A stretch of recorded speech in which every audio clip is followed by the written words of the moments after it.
And they had sentries all around it. Nobody could get near it at all. And what they were doing, they were down there, maybe y'all read this story, it's been published several places, in magazines and stuff. They were capturing bats and putting a little incendiary bomb onto their wing or their leg or somewhere. And they would have these, they had telescoping cages that they could have 100 bats, you know, still stacked, you know, cages this big. And then they flew over West Texas, and they had a whole bunch of tar paper shacks and pasteboard shacks and stuff, and they turned all these bats loose during the day.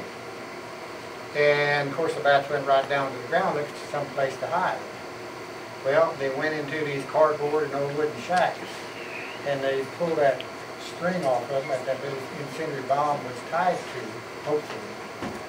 And a little incendiary bomb stayed laying there, and there was 2 acids in there that would eventually erode together, and it would strike like a match. And sure enough, they circled around these B-29s, whatever it was, and sure enough, pretty soon all them old shacks caught on fire. Well, they were going to do that in Japan. They were going to drop a bunch of leaflets and say, if you don't surrender, we're going to set all your houses on fire at the same time. Well, they got the atomic bomb before they had a chance to do it. And it would have been a lot saner, and it probably wouldn't have killed hardly anybody if they would, you know, set their houses on fire with these bats, because the people could have got out of the houses. And they'd been superstitious. How are you going to set all these houses on fire at one time? They couldn't have it. But they didn't go through it.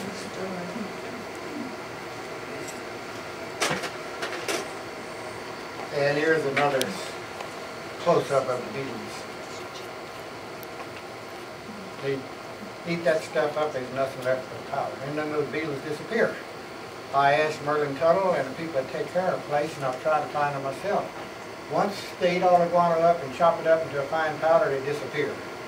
I've rolled rocks around, oh, I'd find 2 or 3 of them, but there's millions of them. I mean, the floor is just solid with these beetles, all the bats are. And I asked Dr. Merlin Tuttle, he said, we think maybe they just fly out and, you know, go get into Kelman or something like that, because they are like a tumblebug that you don't move. And this is a whole collection of larva skin casts. One year I went early. The bats are already gone. I went down and inspect the cave, see if it's ready to harvest or not.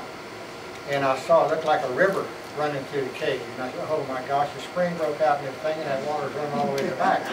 When I got closer and looked, well, it was the draft from the air coming in the big mouth of the cave and then going out the back of the cave, and it gathered up all of these skin casts because they're light, they're real light, and left them in a pretty little, like a creek, just on top of the ground.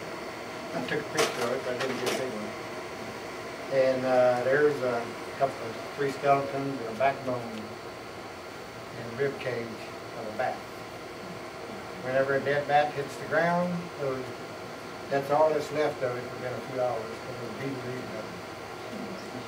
Which there's the sanitary department of the cave.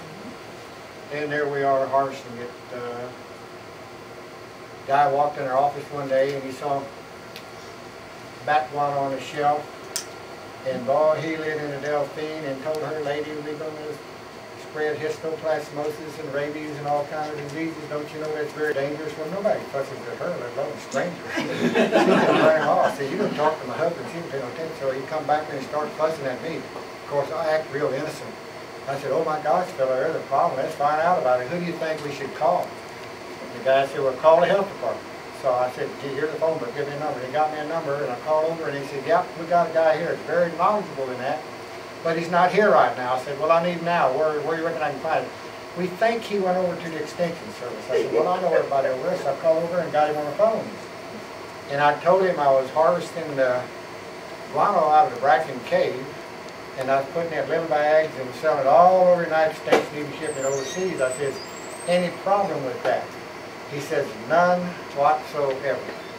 He says, that stuff is completely clean. He said, it can't hurt you in any way.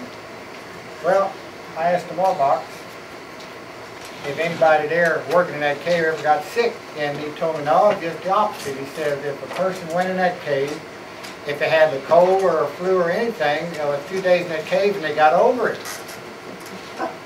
Well, I watched that, and sure enough, one of us or our employees went in the cave, they got over it.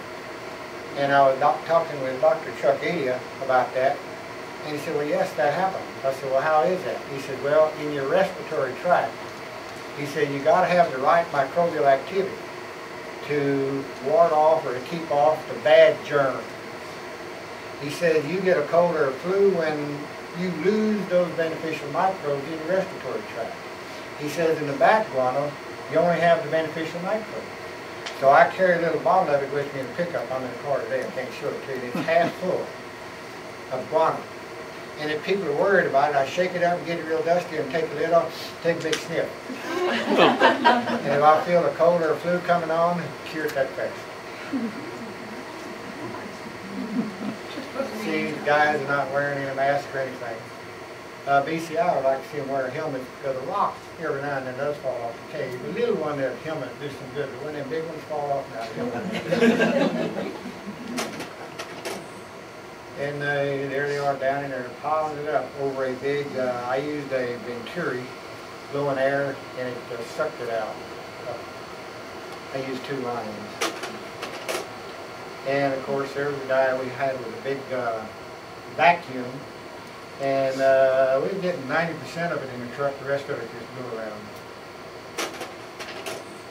And there's a rig I find. This is the best. This was the cleanest, and there was no waste.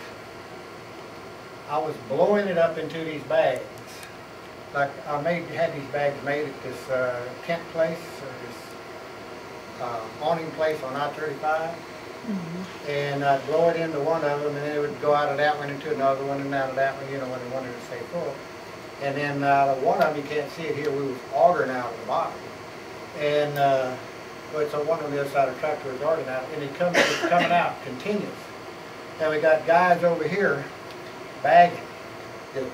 One guy is holding bags, and then as soon as it's full, another guy grabs it, and he sticks the bag under there in a hurry, and very little is wasted on the ground.